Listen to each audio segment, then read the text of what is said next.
अध्याय 11 काल तथा अव्यय, टेंस एंड इंडिक्लिनेबल वर्ड्स। पढ़िए और समझिए। रमेश खेलने गया था, रमेश खेल रहा है, रमेश खेलने जाएगा। आपने देखा कि उपयुक्त वाक्यों में कार्य के अलग अलग समय पर होने के बारे में पता चल रहा है। पहले वाक्य में गया था शब्द से पता चलता है कि काम बीते समय में हो चुका है।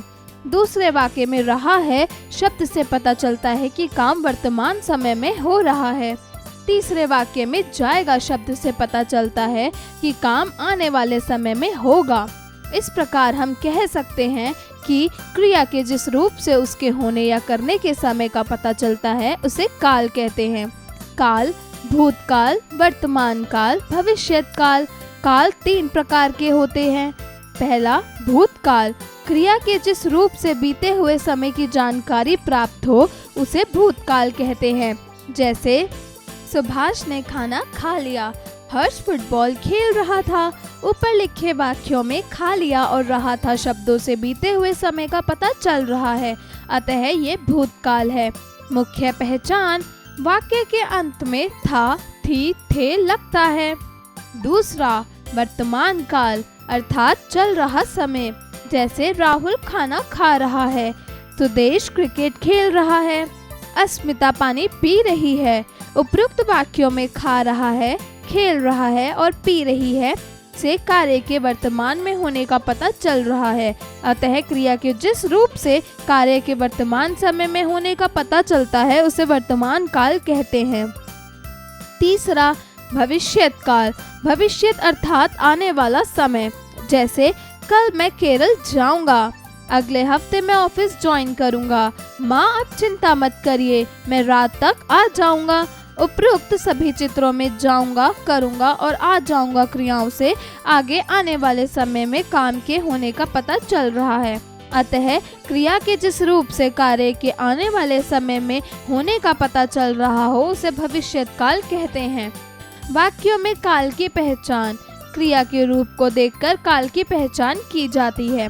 भूतकाल की पहचान, पहला जिन क्रियाओं के अंत में था, थी, थे, रहा, रही, रहे की क्रिया, किए आदि लगे होते हैं वहाँ भूतकाल माना जाता है।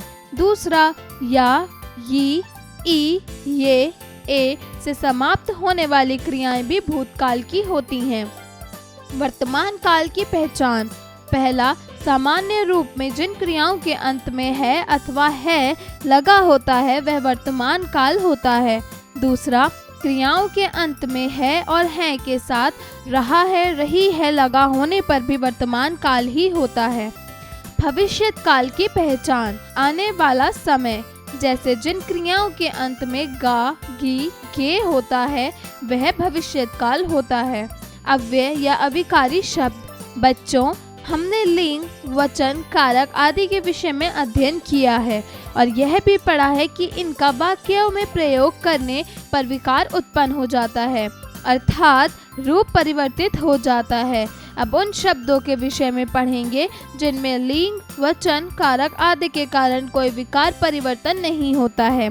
जैसे शब्द अविकारी शब्द कहलाते हैं। जैसे ऋतिका जल्दी जल्दी बोल रही है, विशाल धीरे धीरे सीढ़ी से उतर रहा है। वे लोग अचानक दौड़ पड़े। यहाँ जल्दी जल्दी, धीरे धीरे तथा अचानक शब्दों पर लिंग, वचन, कारक आदि के कारण कोई परिवर्तन नहीं हो रहा, अतः ये अविकारी शब्द हैं। अतः वाक्य के जिन शब्दों में लिंग, वचन, कारक आदि के कारण कोई परिवर्तन नहीं होता वे अविकारी शब्द कहलाते हैं।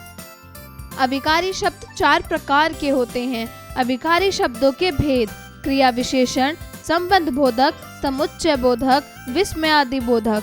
क्रिया विशेषण, वाक्य के जिस शब्द से क्रिया की विशेषता का बोध होता है उन्हें क्रिया विशेषण कहते हैं। जैसे खरगोश बहुत तेज दौड़ता है, रिंकू तुम उधर बैठो, प्रीति आज बहुत खुश बैठी है।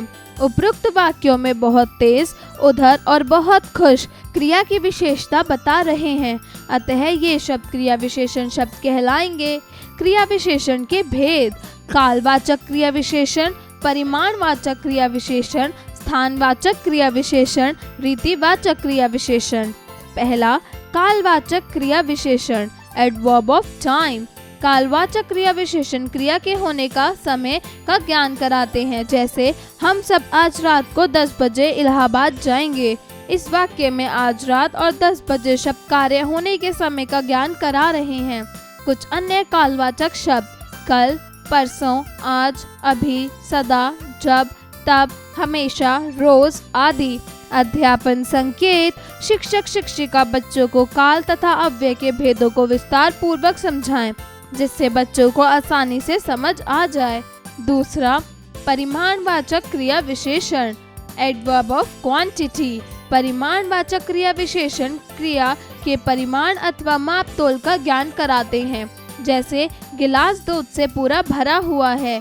कम बोलना, अधिक सुनना अच्छा है। उपरोक्त उदाहरणों में पूरा, कम और अधिक शब्द मात्रा एवं माप तोल का ज्ञान करा रहे हैं। अन्य परिमाणवाचक शब्द हैं पूरा, खाली, ज्यादा, न्यून, आधा, लगभग, बहुत आदि। तीसरा, स्थानवाचक क्रिया विशेषण एडवर्ब ऑफ प्लेस। स्थानवाचक क्रिया विशेषण क्रिया के स्थान का ज्ञान कराते हैं। जैसे बाहर देखो, टॉमी कहाँ घूम रहा है। उपयुक्त वाक्य में बाहर और कहाँ शब्द स्थान का ज्ञान करा रहे हैं। कुछ अन्य स्थानवाचक क्रिया विशेषण शब्द हैं यहाँ वहाँ, ऊपर नीचे, दाएं बाएं, इस और आदि हैं।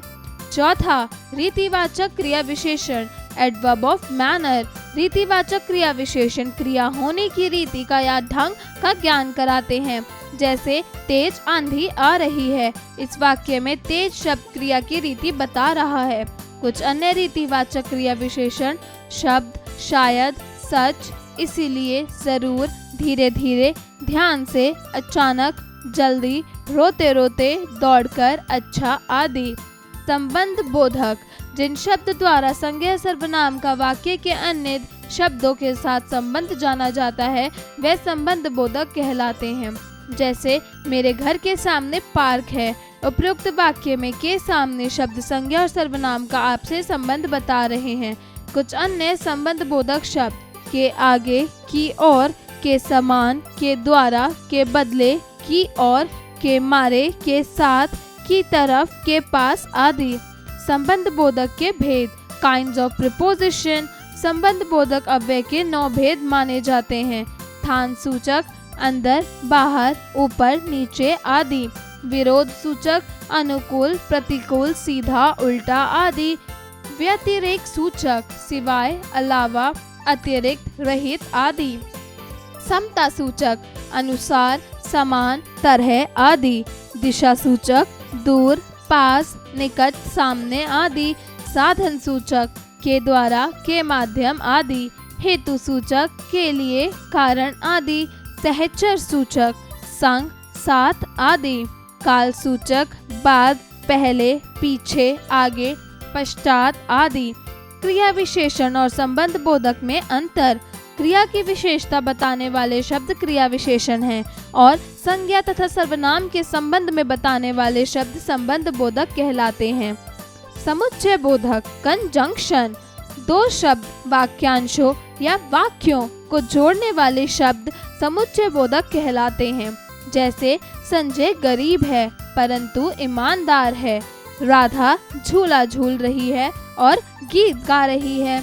उपरोक्त वाक्यों में परंतु तथा और शब्द दो वाक्यों को आपस में जोड़ रहे हैं, अतः इन्हें समुच्चय बोधक अव्यय कहते हैं। इन्हें योजक भी कहते हैं। समुच्चय बोधक के 3 भेद हैं। समुच्चय बोधक के भेद काइंड्स ऑफ कंजंक्शन, संयोजक, विभाजक, विकल्प सूचक। पहला संयोजक, जो समुच्चय बोधक शब्द जोड़ने का काम करते हैं उन्हें संयोजक कहते हैं, जैसे और, अथवा आदि। दूसरा विभाजक, जो समुच्चय बोधक शब्द भेद प्रकट करते हुए दो वाक्यांशों को मिलाते हैं उन्हें विभाजक कहते हैं, जैसे अगर, मगर, इसीलिए, किंतु आदि। तीसरा विकल्प सूचक, जो संबंध सूचक शब्द विकल्प का बोध कराते हैं उन्हें विकल्प सूचक कहते हैं, जैसे अथवा, यद्यपि आदि। विशेष, कुछ समुच्चय बोधक वाक्यों के प्रारंभ में भी आते हैं, जैसे चाहे मानो चाहे ना मानो, यदि कल धूप निकलेगी तो मैं जाऊंगी। विस्मयादि बोधक इंटरजेक्शन, सुख दुख के भाव, घृणा, शोक, आश्चर्य आदि भावों को प्रकट करने वाले शब्द विस्मयादिबोधक कहलाते हैं। जैसे अरे तुम कहाँ चले गए थे, वाह कितनी सुंदर ड्रेस है।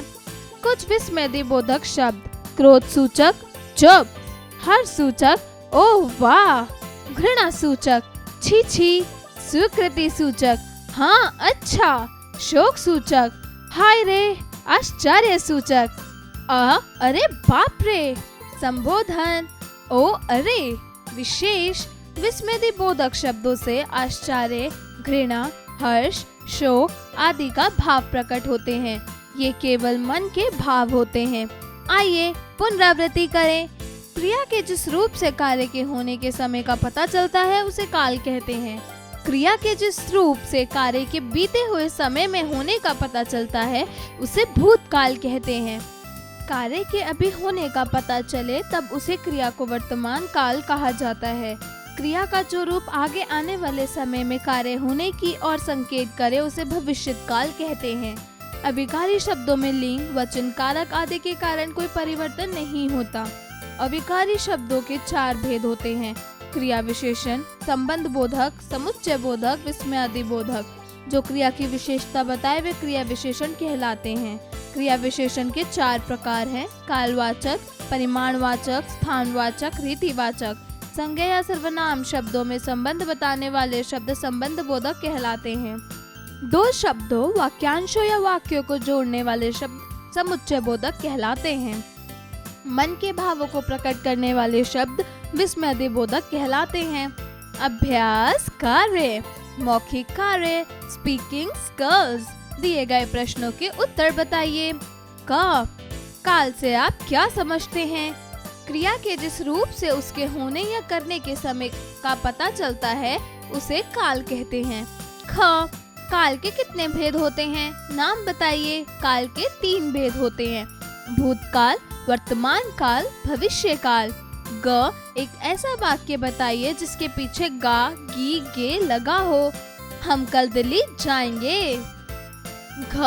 अविकारी शब्द किसे कहते हैं? जिन वाक्यों में लिंग, वचन, कारक के अनुसार कोई परिवर्तन नहीं होता उन्हें अविकारी शब्द कहते हैं। क्रिया की विशेषता बताने वाले शब्द क्या कहलाते हैं? क्रिया विशेषण। क्रिया विशेषण के भेदों के नाम बताइए। कालवाचक, परिमाणवाचक, स्थानवाचक, रीतिवाचक। संबंध बोधक शब्दों के 2 उदाहरण दीजिए। किंतु, इसलिए। समुच्चय बोधक का क्या काम है? परंतु, और। विस्मयादि बोधक शब्द कौन कौन से भाव प्रकट करते हैं? सुख दुख के भाव, घृणा, शोक, आश्चर्य आदि भावों को विस्मयादि बोधक प्रकट करते हैं। लेखन कार्य, राइटिंग स्किल्स। प्रश्न 1, रिक्त स्थानों की पूर्ति कीजिए। क्रिया के होने का समय काल कहलाता है। जब क्रिया समाप्त हो चुकी हो उसे भूतकाल कहते हैं। जब क्रिया चल रही हो उसे वर्तमान काल कहते हैं। जब क्रिया के भविष्य में होने की संभावना हो उसे भविष्य काल कहते हैं। प्रश्न 2, निम्नलिखित वाक्यों में से क्रिया विशेषण शब्द छांटकर उनके भेद लिखिए। सभी खिलाड़ी अच्छा खेले। अच्छा खेले, रीतिवाचक। चीता तेज दौड़ रहा है। तेज दौड़ रहा है, रीतिवाचक। मेरा दोस्त दिल्ली से अभी आएगा। अभी आएगा, स्थानवाचक। टोकरी फलों से पूरी भरी है। भरी है, परिमाणवाचक। इधर उधर देखे बिना सड़क पर मत चलो। इधर उधर, स्थानवाचक। प्रश्न 3, निम्नलिखित वाक्यों में संबंध बोधक शब्दों को रेखांकित कीजिए। मनुष्य को पक्षियों की तरह मनोबल ऊंचा रखना चाहिए। तरह। प्रातः काल पूर्व दिशा की ओर मुंह करके सूर्य नमस्कार करना चाहिए। की ओर। नेहा अपनी सहेली के घर गई। के घर। चॉकलेट देखकर बच्चे खुशी के मारे उछल पड़े। के मारे। प्रश्न 4, क्रिया का उचित मिलान कर वाक्य पूरा कीजिए। पक्षी बादल देखकर प्रसन्न होते हैं। लता मंगेशकर सुरीला गाती है। सूर्य पूर्व दिशा से उगता है। घ रमन खाना खाकर सो गया। ड़ वह सुबह जल्दी उठता है। च रश्मि कुल्लू मनाली जा रही है। प्रश्न 5 संबंध बोधक शब्दों से वाक्य बनाइए। क के सामने, घर के सामने वाली सड़क पर कोई खड़ा है। ख के साथ, माला सुरेश के साथ चली गई। ग से दूर, काजल मनाली शहर से दूर रहती है। घ की ओर, वे दक्षिण दिशा की ओर जा रहे हैं। ड़ के बदले, उसने रुपए के बदले अपनी साइकिल बेच डाली। प्रश्न 6 निम्नलिखित शब्दों में समुच्चय बोधक शब्दों को रेखांकित कीजिए। क माँ ने बहुत बुलाया पर बेटा नहीं आया। पर ख मैंने बहुत कोशिश की परंतु गाड़ी नहीं पकड़ सका। परंतु ग मन लगाकर पढ़ो ताकि अच्छे अंक आए। ताकि घ मैंने बहुत समझाया परंतु वह नहीं मानी। परंतु प्रश्न 7 निम्नलिखित वाक्यों में से क्रिया विशेषण पढ़ चुनकर खाली स्थान पर लिखिए। क आर्यन नीचे बैठकर पढ़ रहा है। नीचे बैठकर पढ़ रहा है। ख निधि जल्दी जल्दी गृह कार्य कर रही है। जल्दी जल्दी गृह कार्य कर रही है। ग मैं कल दिल्ली जाऊंगा। कल दिल्ली जाऊंगा। घ बच्चे अंदर बैठे हैं। अंदर बैठे हैं। ड़ रोहन बहुत बोलता है। बहुत बोलता है। प्रश्न 8 निम्नलिखित विस्मयादिबोधक शब्दों से वाक्य बनाइए। क सावधान, सावधान आगे नाला है। ख शाबाश, शाबाश तुमने ना सिर्फ परिवार के बल्कि पूरे क्षेत्र का नाम रोशन कर दिया है। ग बाप रे, बाप रे इतना गहरा कुआं। घ अरे, अरे तुम कब आए। ड़ हाय, हाय क्या से क्या हो गया उसके साथ। प्रश्न 9 विस्मयादिबोधक शब्दों का उनके भावों से मिलान कीजिए। ओ दुख, काश, इच्छा, शाबाश, खुशी, बाप रे, आश्चर्य, सावधान, चेतावनी। प्रश्न 10 सही कथन के सामने सही तथा गलत कथन के सामने गलत का निशान लगाइए। क शब्द का जो रूप किसी कार्य के होने के विषय में बताए उसे कहते हैं क्रिया काल धातु। उत्तर काल। ख काल के भेद होते हैं 2, 3, 4। उत्तर 3। ग वर्तमान काल में होता है, कार्य समाप्त हो चुका होता है, कार्य होने वाला होता है, कार्य चल रहा होता है। उत्तर कार्य चल रहा होता है। प्रश्न 11 निम्नलिखित क्रिया विशेषण शब्दों का वाक्य में प्रयोग कीजिए। क धीरे धीरे, कछुआ धीरे धीरे चलता है। ख हमेशा, हमेशा दूसरों के सम्मान भी करे। ग रोज, वह रोज सैर को जाता है। घ ढेर सारा, माँ बापूजी की तरफ से तुम्हें ढेर सारा प्यार और आशीर्वाद। ड़ सुबह, सुबह की सैर अच्छी होती है। च तेज, चीता तेज दौड़ता है। प्रश्न 12 निर्देशानुसार काल बदलिए। क संजय योगासन कर रहा था। वर्तमान काल संजय योगासन कर रहा है। ख सुमंत बहुत सुंदर मूर्तियां बनाता है। भविष्यत काल सुमंत बहुत सुंदर मूर्तियां बनाएगा। क प्रीति सुंदर नृत्य करेगी। वर्तमान काल प्रीति सुंदर नृत्य कर रही है। घ कल हमने पुस्तक प्रदर्शनी देखी। भविष्यत काल कल हम पुस्तक प्रदर्शनी देखने जाएंगे। ड़ 5 दिसंबर को हमारा वार्षिकोत्सव होगा। भूतकाल 5 दिसंबर को हमारा वार्षिकोत्सव था। सोचें विचारें, क्रिटिकल थिंकिंग। प्रश्न 13 क्या समुच्चय बोधक शब्दों को रीतिवाचक क्रिया विशेषण में प्रयोग करते हैं? सोच समझकर बताइए। खेल खेल में, ब्रेनस्टॉर्मिंग एक्टिविटी। प्रश्न 14 नीचे लिखे अवतरणों में से 3 कालों को क्रमवार छांट कर लिखिए। होली भारत का प्रमुख धार्मिक त्योहार है। यह त्योहार जीवन में उमंग और उत्साह भर देता है। होली के अगले दिन रंग खेला जाता है, जिसे फाग कहते हैं। यह त्योहार होलिका और प्रहलाद की याद में मनाया जाता है। होलिका को वरदान मिला था कि अग्नि उसका कुछ नहीं बिगाड़ सकती। होलिका प्रहलाद को जलाने के लिए आग में लेकर बैठी थी, किंतु ईश्वर ने प्रहलाद की रक्षा की और होलिका जलकर भस्म हो गई। इस वर्ष होली का पर्व मार्च के अंत में मनाया जाएगा, परंतु महामारी के कारण सावधानी बरती जाएगी। एक दूसरे को दूर से ही फोन इत्यादि के माध्यम से शुभकामनाएं दीजिएगा, लेकिन घरों में शुद्ध पकवान बनेंगे। वर्तमान काल के शब्द, भूतकाल के शब्द, भविष्य काल के शब्द, प्रेरणादायक मूल्य। विपरीत परिस्थिति में भी हमें धैर्य से काम लेना चाहिए, क्योंकि धैर्य से मनुष्य में परिपक्वता का विकास होता है।